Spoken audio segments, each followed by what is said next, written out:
A mesterséges intelligencia fejlesztésének felgyorsult világában időről időre felbukkannak olyan rejtélyes projektek, amelyek lázba tartják a szakmai közönséget. Ilyen jelenség a Cypher Alpha nevű nagynyelvi modell megjelenése az OpenRouter platformon. Ez a modell egy rejtett kiadás, ami azt jelenti, hogy a fejlesztője szándékosan ismeretlen, és a modell ingyenesen hozzáférhető a platform felhasználói számára. Az OpenRouter az egyfajta aggregátorként működik, amely egy egységesített API-n keresztül teszi elérhetővé a legjelentősebb AI fejlesztőknek a modelljeit, többek között az OpenAI, az Anthropic, a Google és a Mistralnak a modelljeit. Ez a semleges, több szolgáltatót tömörítő környezet ideális terepet biztosít az úgynevezett Steered Release-nek, amihol a nagy technológiai cégek a márkanév keltette elvárások és nyomás nélkül tesztelhetik legújabb, még fejlesztés alatt álló modelljeiket. Természetesen ez a stratégia nem példanélküli az OpenRouter történetében. A platform korábban már bizonyítottan együttműködött az OpenAI-jal, például a GPT 4.1 modell rejtett bevezetésében, amely értékes valós felhasználói adatokkal és visszajelzésekkel szolgált a fejlesztők számára, még a hivatalos bejelentés előtt. És például itt volt az Optimus Alpha vagy a Quasar Alpha modell is, ami felbukkant a platformon, ugye egy bevett iparági gyakorlatra utal ezek szerint, és ezeket mi teszteltük is. Itt az Empire Pintja YouTube csatornán a Miss Marple és a Sherlock Holmes nyomozott, hogy vajon kik lehetnek emögött a nagynyelvi modellek mögött. Ezeket a videókat meg tudjátok nézni a csatornán. Tehát tulajdonképpen ezek a nagy AI cégek az OpenRoutert egyfajta ilyen tesztelésre használják, hogy valós, szűretlen visszajelzéseket kapjanak, gyűjtsenek a legfrissebb fejlesztéseikről. És ez lehetővé teszi a számukra, hogy felmérjék a modell gyengeségeit és a hibáit is a szélesebb körű bevezetés előtt természetesen, anélkül, hogy a saját, gondosan felépített márkanevüket kockáztatnák, vagy esetleg gyengén teljesítő vagy instabil termékeket adnának ki idő előtt. Meg hát persze a rejtély az is felkelti marketing eszközként a figyelmet, a titokzatosság, a fejlesztők, kutatóknak, az AI rajongóknak a kíváncsiságát nagyon felcsigázza, akik ingyenesen tesztelhetik természetesen ezt a modellt, hogy kiderítsék annak az eredetét és a képességeit, és ilyenkor mindig megindul a közösségi médiában természetesen, és a szakmai fórumokon a találgatás spekuláció, hogy vajon ki állhat ezek mögött a nyelvi modellek mögött. És ezt fogjuk mi is most megnézni ebben a videóban, hogy milyen képességei vannak, mennyire jó, és próbálunk tippeket felállítani arra vonatkozólag, hogy vajon ki állhat emögött a Cypher Alpha nagy nyelvi modell mögött. A használatát azt itt fogjuk végezni az OpenRouternek a chat felületén, tehát most így nem saját gépen vagy bármilyen alkalmazásban, hanem a sima chatet használjuk, ami itt elérhető az OpenRouternek a weboldalán. És én készítettem is ehhez egy ilyen kis kutatást, ahol már kutattam annak ügyében, hogy vajon mit takarhat, vagy kiállhat emögött az egész mögött, és milyen képességei vannak ennek a modellnek. A kontextus ablaka, tudjuk, az 1 millió tokenes, tehát az elég nagynak számít, a piacvezető modellekkel ez egyenértékű, tehát ugye óriási memóriát jelent ez a 1 millió token, ami elvileg ugye nagyon komplex feladatoknak a megoldására is képes, tehát ebbe beleférnek könyvek is. Ingyenes a használata, a prémium specifikációk ellenére semmilyen költséggel nem jár a használata, a fizetség tulajdonképp az adatunk, hiszen itt írja is a modell tetején, hogy mindent loggolnak, tehát minden, amit beszélünk, csetelünk a modellel, az elmegy a fejlesztő felé, tehát erre figyeljünk nagyon oda. Kifejezetten támogatja elméletileg a kódgenerálást és a külső eszközöknek a hívását, amit ugye már a haladó felhasználókat célozza, és ugye, mint mondtam, minden interakciót rögzítenek és felhasználnak a modell fejlesztésére, tulajdonképp ez az az ára, amit kifizettünk ezért a modellért, ezért a szolgáltatásért. És akkor látjuk, hogy a kutatás, amit folytattam, az milyen eredményre jutott.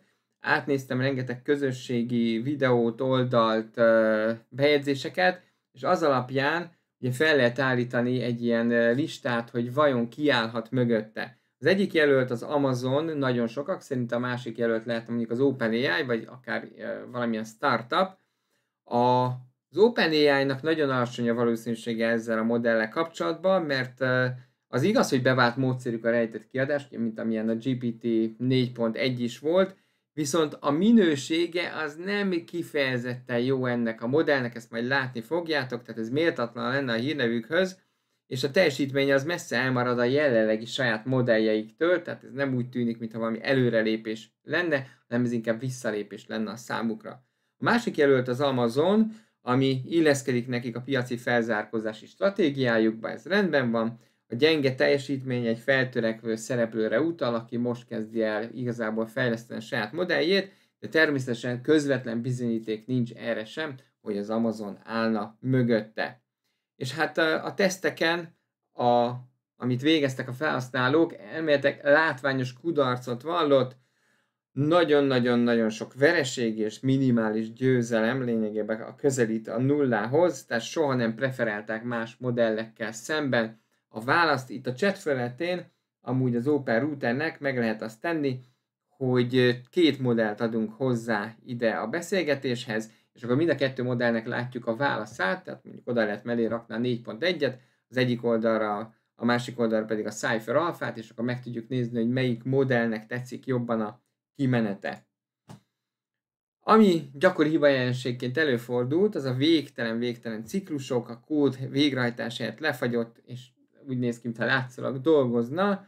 Részletesen leírja a megoldást, de nem hajtja végre, ilyen nálam is előfordult, illetve súlyos amnézia, hogy nem emlékszik a korábbi utasításokra, annak ellenére, hogy elméletileg nagyon nagy a kontextus ablaka, de ez úgy tűnik, hogy ez egy kicsit használhatatlan.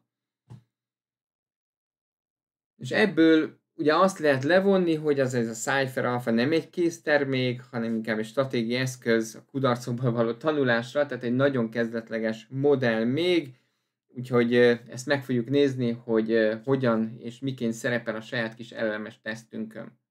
Minden link, amit megemlítek, természetesen benne lesz a videó leírásába. Ugye az Open Router AI-nak a saját chat felületét fogjuk használni, amit itt a jobb felső sarokban a chat gombra kattintva lehet elérni, és itt felül ki lehet választani, itt az add modellel hozzá lehet adni a Cypher Alpha modellt. Ha rákattintunk, akkor amúgy egyből a Cypher Alpha van legfelül, mint új modell, tehát azt ki is tudjuk egyből választani, és itt alul már a prompt mezőbe tudjuk is promptolni, tudjuk használni, itt a jobb oldalon még fájlokat is lehet neki csatolni, maximum 8 darabot egy üzenethez. És akkor nézzük meg, hogy mit fogunk használni. Megváltoztattam egy kicsit a nagy nyelvi modelleknek tesztjét, mert úgy éreztem, hogy az a teszt, ami eddig volt, az csak a kisebb modellekre jó, tehát azokon lehet jól használni, de az ilyen nagyon nagy modelleknek már nem nagyon jelentenek kihívást ezek a feladatok. Emlékezhettek, hogy voltak itt olyan modellek, amik nagyon szépen teljesítettek, például a 4.1 az minden feladatot megcsinált, tehát valami olyan feladatot kellene eléjük támasztani, vagy itt a Grok is a Haikut leszámítva mennyire jól teljesített, vagy a DeepSeek Erván az is a Haikut leszámítva nagyon szuperül teljesített. Tehát azért, ha ilyen nagy nyelvi modellekkel dolgozunk, amik igazán nagyok, akár mondjuk egy nyílt, ugye a DeepSeeknek az Erván, de az azért 661 milliárd paraméteres, vagy zárt modellek, amik felhőszolgáltatásokba futnak, jó lenne, hogyha egy olyan tesztet tudnánk futtatni, ami jobban megizzasztja ezeket a modelleket. Hopp, itt most már látjátok, hogy mégis milyen eredmények születtek. És akkor hogyan alakítottam át a tesztet? Az első 3 kérdés az nagyjából maradt, a nyelvi képességeket teszteljük, tehát itt a szöveg képességeket teszteljük. Az első kérdés az a melyik ország végződik arra, hogy LIA, és hogyha ez megvan, akkor írja ki a fővárosát. A második kérdés egy pangrammát kell létrehozni, ami egy olyan szöveg, amely az adott nyelv ABC-nek összes betűjét tartalmazza, azért, hogy elkerüljük ezeket a benchmarkokat, ha már ilyenen tanították, vagy hogy mindig ugyanazt írja ki egy modell. Azt mondtam neki, hogy olyat hozzon létre, amiben az XYZ betű nincsen benne. Tehát nagyon fontos, olyan pangramma kell, ami hiányos, mert 3 betű nem szerepelhet benne. Utána maradt ez a haiku írás, tehát ez a japán versforma, amivel létre kell hozni egy olyan verset, amiben a minden szónak a második betűjét, hogyha vesszük, akkor az a simple szót ki fogja adni. Aztán maradt, itt jönnek a 3 logikai feladat, ez is átalakult, egy kicsit maradt, a 15 madár ül egy fán, és lelövünk abból egyet, akkor hány marad a fán, mert hogy itt azért több válasz is lehetséges. Utána maradt ez a folyós példánk, ami azért elég sok modellt megizzasztott már, hogy ott állunk a folyó egyik oldalán, a másik oldalon van egy barackfa, ha nyár van egy hajónk, akkor hogyan tudunk átmenni, ugye valószínűleg a hajóval, ha tél van, akkor viszont mit csinálunk, hiszen befagyott a folyó, nem tudjuk használni a hajót. A 6. logikai, tehát ugye a 3. logikai feladat, az pedig a következő, 3 misszionáriusnak és 3 kanibálnak kell átkelnie egy folyón, egy csónakkal, amely legfeljebb 2 ember tud szállítani. Egyetlen pillanatban sem lehet több kanibál, mint misszionárius, egyik parton sem, különben megeszik a misszionáriusokat a kanibálok. Hogyan tudnak mindannyian biztonságosan átkelni a folyó túlpartjára? A többit meg majd megnézzük, akkor, hogy oda mit raktam még, akkor nézzük meg ezeket, ezeken már itt végig mentem, kezdjük ezzel, hogy az ország neve Liára végződik, és erre milyen választ adott a Cypher Alpha. Lássuk is, itt van. Azt mondja, hogy Liára végződik, Ausztrália, ez jó, Bulgária, az már nem jó, meg Új-Zéland, az meg még annyira sem jó, úgyhogy ez ilyen felemásra sikeredett. Ugye egy új pontozási skálát találtam ki ennél a rendszernél, egy 1-től 10-es skálát, és azt szerint fogjuk osztályozni. Az 5-ös az, amikor nagyjából meg tudja csinálni a feladatot, de nem bíz bele kreativitást, vagy nem néz meg minden lehetséges esetet. A 0 ugye az, amikor semmire nem sikerült, a 10, amikor aztán minden sikerül, minden lehetséges eset, ami eszünkbe jutna, akár nekünk is, azokat elmondja, vagy valamit nagyon látványosan készít el. Tehát én erre azt mondanám, hogy egyet azért eltalált, tehát hogy azért nem is 0, de 1-es, 2-es értéket kaphat, de ugye a többit azt már elhibázta. Akkor nézzük meg ezt a pangrammát, hogy tud-e ilyet írni. Ez a második feladat volt. Itt írt egy pangrammát. Big Joel Huckster frequently plunders quiet mellow dams. Itt ezzel egy nagy baj van, hogy ott van benne az Y, amit kikötöttünk, hogy nem lehet benne, tehát ezt a feladatot nem tudta megoldani. A következő feladatunk volt a haiku írás, lássuk, hogy milyen haikut írt. Itt van, tehát ez semmi köze a haikuhoz, méghozzá azért, mert a haikunak 3 sorosnak kell lennie, 5-7-5-ös elosztásban szótak számot illetőleg, tehát ez ilyen teljesen használhatatlan kategória, úgyhogy ez sajnos nagyon-nagyon nem sikerült neki. És akkor most megjelenítem számotokra a legördülőt, ugye itt 2 pontot adtam, itt 4 pontot adtam, mert amúgy jó volt a haiku, bocsánat, nem a haiku, hanem a pangramma, hogy csak egyet hibázott, ezért az 5-ből levontam egyet, és mondjuk 4-est adtam neki, mert lehet, hogy rosszabbat kellene. Ugye mondjuk a 10-es az lenne, hogy akkor többet is ír, nem csak egy példát. Lehet, hogy átállítom, írjátok meg kommentbe, hogy szerintetek mennyit érdemelt ez, hogy egyet rontott és az Y belekerült, mindenesetre az 5-ös helyett 4-est adtam neki. Ugye a haikut azt egyáltalán nem tudtam megírni, oda nullás kerül. Nézzük meg, hogy mit csinál a logikai feladatok első tagjával, a 15 madarassal, amikor lelövünk egy madarat a fáról. Itt van. Mondja, hogy nagyon hangos, megijednek, és akkor elrepülnek, tehát nem marad egy madár sem a fán. Ez így rendben van, teljesen jól tudta az elsőnek hangzó logikai választ, úgyhogy adtam is le egy 5-öst, és azért nem adtam magasabb számot, mert azért több eset is lehetséges. Egy az például, hogy lelövünk egy madarat, az nem feltétlenül jelenti azt, hogy azt el is találtuk. Bár mondhatjuk azt, hogy rálövünk egy madárra, de mondjuk úgy is mondhatjuk, hogy lelövünk egy madarat, és mondjuk az a madár, amikor eltaláljuk, beakad az ágak közé, és nem esik le, és a többi elrepül, akkor mindjárt egy madár marad rajta. Ugye akkor lehet az is, hogy azt az egy madarat lelőjük, de a többi valamiért nem veszi észre, mert mondjuk hangtompítós fegyver, ott egyszerűen csak leesik, és akkor 14-en maradnak rajta. Tehát több válasz lehetséges azért, úgyhogy itt egy normális értéket kapott, egy átlag pontszámot, egy 5-öset. A következő a folyós feladatunk, amikor barackot kell enni télen, úgyhogy befagyott a folyó, lássuk, hogy mit mond. Itt van, és ugye itt a válasz számunkra, hogy mit kellene télen csinálnia. Ugye, hogy a télen a folyó partjára jusson télen, lássuk meg, a folyó télen befagy, nem használtunk csónakot. Ezért más módot kell találnunk az átkelésre, gyalogolhatunk a befagyott folyón, ez elég stabil, vagy találhatunk egy hidat vagy egy átkelőjét. Ha nem bízik abban, hogy befagyott folyón gyalogol, legyen óvatos és fokozott óvatossággal járjon el. Ugye ez pluszpont, mert nem mindegyik modell mondja azt, hogy vigyázzunk magunkra a befagyott folyón, semmiféleképp nem menjetek át egy befagyott folyón, az mondjuk egy patak, ami 2 méter széles és masszívan befagyott, akkor az rendben van, de egy folyóra nem merészkedjetek akkor, hogyha még egy AI is mondja, vagy bárki mondja, mert rettentő veszélyes. Ha biztonságosan átértél, a túloldalra közelítsd meg a barackfát, és szedj érett barackot, amit közvetlenül a fáról fogyaszthatsz el. Ez ugye nem lenne rendben így, mert hogy télen nem tudunk általában legtöbbször barackot lenni a barackfákról, de ezt meg is írja.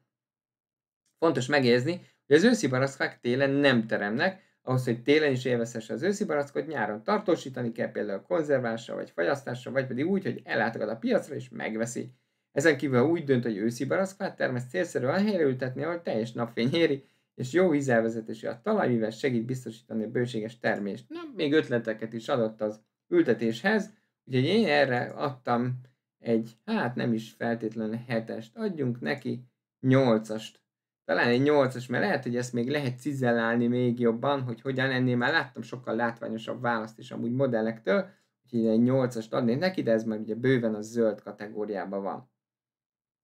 A misszionáris példa, ugye amikor át kell jutni a 3 misszionárisnak és 3 kanibálnak a folyó túloldalára, lássuk, hogy ez hogyan sikerült. Azt mondja, hogy első lépés, 2 misszionárius együtt át kell, és ott hagy az A oldalon egy misszionáriust és 3 kanibált. Hát ez így nem jó, mert nagyon sokan vannak a kanibálok, és megették azt a misszionárist, úgyhogy az első pontban már el is bukott, egyszerűen olyan, mintha nem értené a feladatot, pedig teljesen jól fogalmaztam meg, természetesen ezt a promptot teszteltem már sok más ismert nagy nyelvi modellen, és azoknak nem volt ezzel problémája, úgyhogy ez teljesen rossz, már az elsőnél elbukott, úgyhogy erre nem adnék mást, mint 0. Ez meg is kapta a szép piros 0. A következő az teljesen megváltozott az eredeti régi tesztjeinkhez képest. Ugye itt a régi teszteknél továbbra is logikai feladatok voltak még, tehát ugye abból volt 6 darab, és ezeket cseréltem le arra, hogy dokumentumot töltünk fel a nyelvi modellnek, ami egy elég nagy dokumentum, méghozzá egy könyv. És ez a könyv nem más, mint Rejtő Jenőnek a 14 karátos autója, ami ugye most már szabadon felhasználható, és ennek természetesen nem a magyar változatát töltöttem fel, hanem az angol nyelvi változatát PDF-ben, és ez itt látható is. Hova raktam? Hova megnyitottam? Ja, itt van tehát a Rejtőnek a 14 karátos autó című regénye, amit ajánlok mindenkinek elolvasásra, mert hihetetlenül jó. Természetesen magyarul is elolvasható, ugye Gorcse Viván kalandja. Aki esetleg ismeri a történetet, annak nem lesz nehéz megválaszolni ezeket a kérdéseket, amiket én is feltettem a modellnek. Lássuk is, hogy mik voltak a kérdések. Az első kérdés az az, hogy Vanek úr milyen néven szólítja Gorcsevet? Vanek úr milyen neveket használ, ha nem jut eszébe a Gorcsev név? Ugye Vanek úr egy eléggé vicces figura, kicsit feledékeny és kicsit szerencsétlen, kicsit eléggé karikatúra jellegű, és hát leginkább nem emlékszik soha Gorcsevnak a nevére, és ezt szeretném megtudni, hogy ha feltöltjük ezt a dokumentumot, és megkérdezzük angol nyelven, akkor tudja a választ. Az angol nyelvűben a Gorcsevet Gorchevnek írják, a Vanek az viszont maradt Vanek. Nézzük meg, hogy mit válaszolt erre. A 7-es azt mondja, hogy öreg fiúnak hívja, ha nem emlékszik a Görcsev névre, hát egyáltalán nem emlékszem, hogy ilyennek is hívná, viszont természetesen kipróbáltam azt, hogy mit mond erre egy komolyabb modell, mondjuk a Google Gemini-nak a 2.5 Pro változat, ami tökéletesen megválaszolta a kérdést, ezeket emlékszem én is rá, illetve le is teszteltem, természetesen megnéztem a dokumentumban, ugye Golitzer úrként is hivatkozik rá, itt ennek a magyar változatot töltöttem fel. A Golitzer úrként hivatkozik rá, Petrovicsként, Zwillinger úrként, ugye amikor így mondogatja, hogy van nevem, van, tehát nem emlékszik a nevére, vagy éppen a Tintorettot említi, úgyhogy ezeket nagyon jól kigyűjtötte a Gemini-nek a 2.5 modellje, tehát egy ilyesmi választ vártunk volna tőle, ez nagyon-nagyon nem sikerült, mintha egyszerűen nem látná egészbe, vagy valahol azonnal elvágódna, nem tudom, ez a kontextus ablak, ez az 1 millió tokenes kontextus ablak, ez nagyon gyanús, hogy ez sokkal-sokkal kisebb, úgyhogy erre nem tudta a választ, itt kapott rá egy nullásat. Következő, mi van Vanek úr ágya felett? Ugye Vanek úr ágyát, azt csak egyszer említik, vagy egy párszor, az amikor bevonul a légióba, és amikor ott van egy ágya, máshol nem volt neki ágya, ott afölött van egy polc, és ott található valami, és ez lett volna a kérdés, hogy mi található az ágya fölött. Nézzük meg, hogy mit válaszolt. Azt mondja, hogy egy légionáriusnak a szelleme, hát ez nem, hanem ott egy kis dobozkának kellene lennie, amiben vannak mindenféle dolgok. Most megkérdezhetjük amúgy a Gemini-tól, hogy az mit válaszol. Tökéletes. De amikor Gorcsev a légióba küldi magát Vanek urat, azt mondja neki, hogy az ágya feletti polcon minden megtalálta, amire egy légionárosnak szüksége lehet. Valójában ugye az történik, hogy a Gorcsevnek a jól felszerelt sárga bőröngyét eldobják, és ez a hentes otthagy egy spárgával átkötött kis dobozkát, amire a kortot ráírta, hogy Gorcsev Iván, így Vanek úr, aki teljes felszerelésre számított, meglepődve tapasztal, hogy egy ilyen kis szivaros doboz talál mindezt az ágya felett, amiben különféle vicces dolgok vannak, úgyhogy ezt teljesen rosszul válaszolta meg, megint a Cypher Alpha, úgyhogy erre megint egy nullát kell adni, és a másik, ami még itt felmerül, ez is egy nagyon speciális kérdés, amit elég jól ki lehet amúgy bontani. Milyen ételt szeret privát Elek? Ugye van benne egy gangster, aki azért egy ilyen jól elkövető gangster, akit privát Elek néven hívnak, amúgy az angol változatban Alec Lonesome a neve, és neki van egy étel, amit kifejezetten szeret, és ezt szerettem volna megtudni, hogy tudja-e. Lássuk csak, mit mond neki. Azt mondja, szereti az orosz ételeket. Hát ez így ebben a formában nem igaz. Úgyhogy ez teljesen rossz. Kérdezzük meg a Gemini-tól, hogy ő mit mond. Meglátjuk, hogy ez helyesen tudja a választ. Milyen ételt szeret privát Elek. Privát Elek a hagymáson és fokhagymáson főtt birkahús szereti, amikor a Szilvakék Paradicsom nevű helyen rendel, a vendéglős privát Elekféle birkából kér 2 porciót, ami arra utal, hogy ez a kedvenc étele, tökéletesen jó válasz. Így van, ez a főtt birkahús szereti, jó hagymáson, fokhagymáson, és ugye erre nem tudta a választ egyáltalán a Cypher Alpha, úgyhogy ez egy nullást kapott. Lássuk a következő 5 feladatot, ezek programozási feladatok. Az elsőben egy szimpla HTML oldalt kell csinálnia, amin van egy nyomógomb, ami felrobbantja a konfettit. Nézzük meg, hogy ez sikerül-e. Konfetti megjelenik számunkra.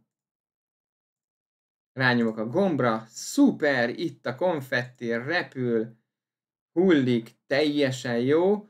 Mondjuk egy dolog miatt lehetne pontot levonni, mert ugye azt írtuk, hogy explode, tehát hogy robbannia kellene, és nem hullani, úgyhogy legyen az, hogy nem 10-et, hanem csak 9-et adok rá, de hogyha ebbe belekötnétek, akkor írjátok meg kommentbe, hogy megfelel a 9 pont a 10 helyett. Következőben egy szintetizátort kell elkészítenie, amin lehet játszani, és itt HTML, CSS, JavaScriptet kell használni. Lássuk, hogy ez sikerült-e neki. Lássuk, hogy mit válaszolt.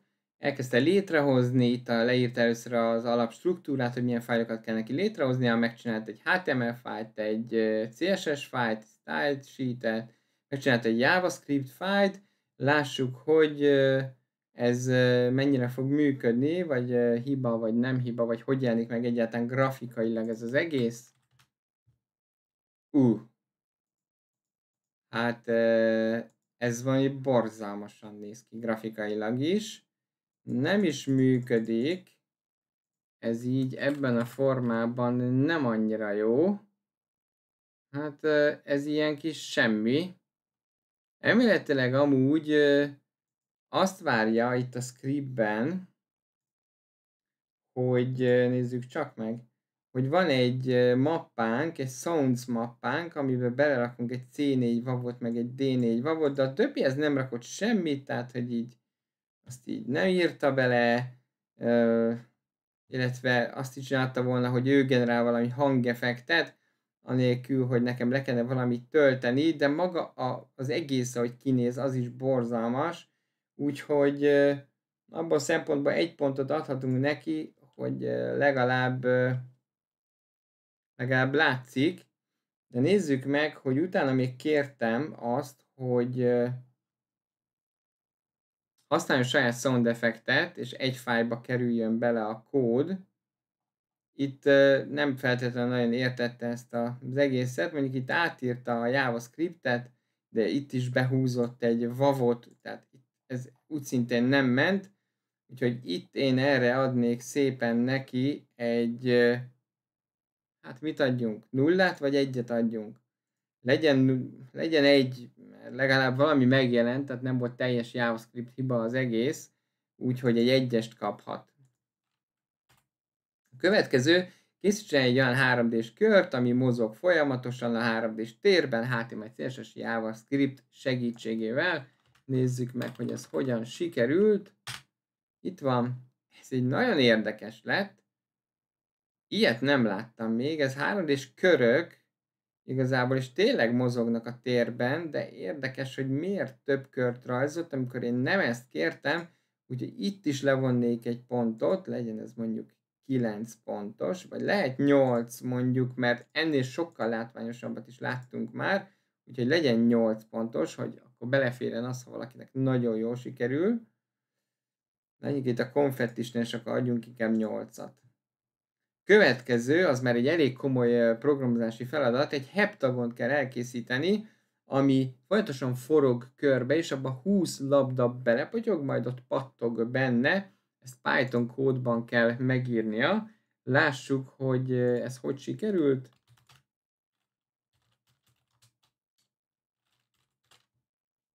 Itt van, indítsuk el, és bum, lefagy, hibás.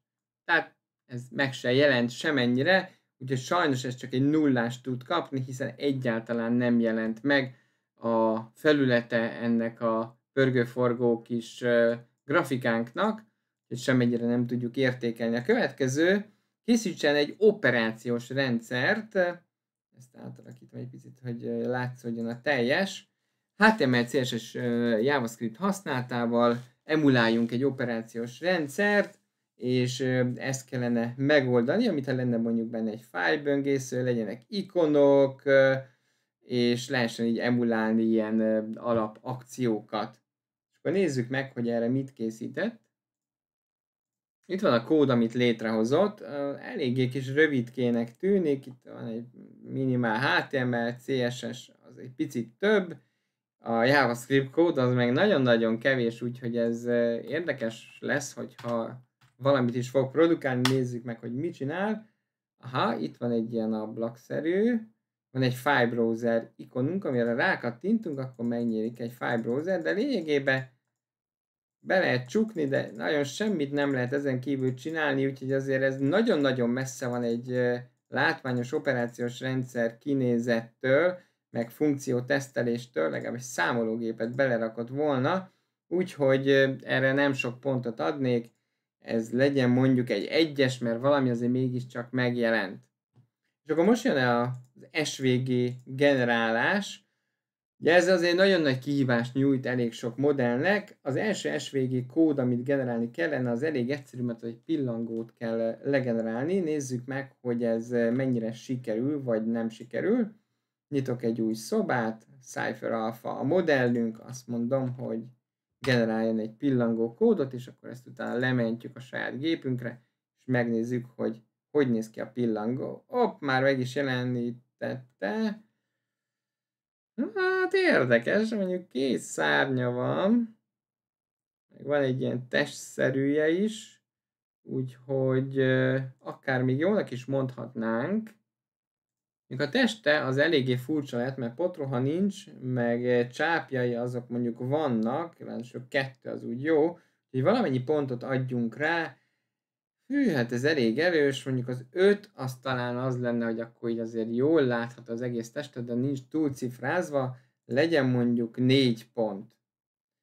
Következő egy sokkal bonyolultabb, meg kell rajzolni SVG kódban azt, vagyis hát megírni, hogy egy pelikán biciklizik, ez már egy jóval nagyobb kihívást jelentő feladat, pelikán biciklizik, lássuk, hogy milyen pelikánunk lesz.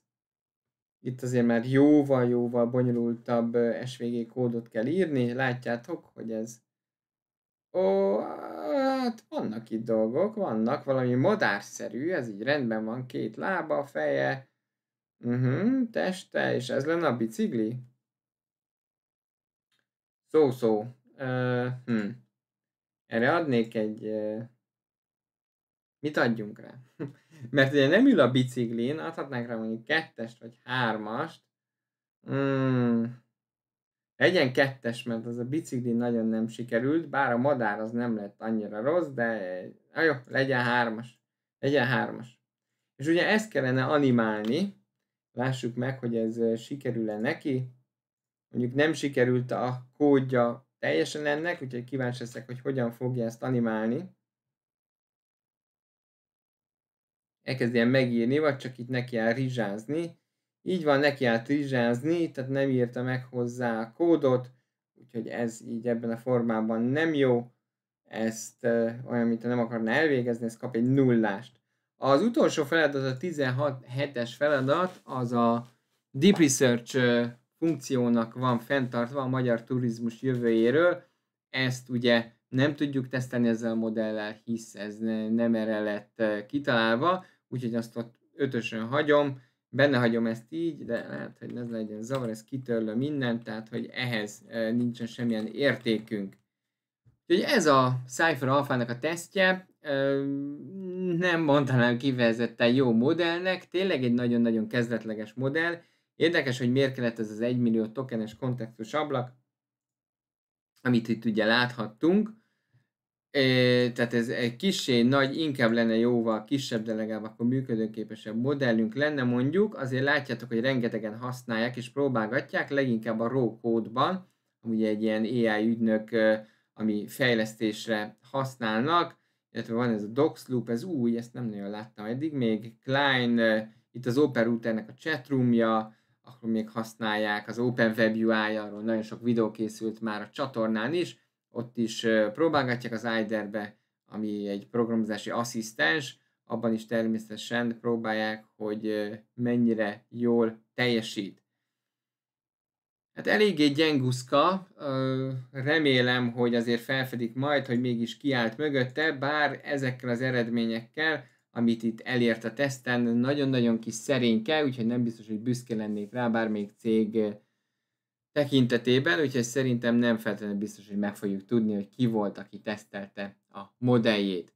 Ennyi lett volna a bemutatója ennek a Cypher Alpha-nak, hogyha szeretnétek még ilyen videót, akkor azt írjátok meg kommentbe, vagy hogyha valamelyik értéke problémátok van, és szerintetek más kellett volna adni, akkor próbáljuk meg ezt belőni, és azt is írjátok meg kommentben, és minden link természetesen, amit ugye megemlítettem benne ezt a videó leírásában, és szeretném természetesen megköszönni mindenkinek, ha megtalálom talán, aki támogatja az NPRM Pinty YouTube csatornát, itt lesz, hiszen nélkülük nem jöhetne létre ennyi tartalom. Nagyon köszönöm a Patronos támogatóknak, ott van a link a YouTube csatornán, illetve a videó leírásában megtaláljátok, illetve nagyon köszönöm a YouTube-os támogatóknak, akik csatlakoztak ehhez a szuper csapathoz, a képvarázsló, kódvarázsló vagy táltos szinten, hiszen nélkülük nem jöhetne létre ennyi tartalom.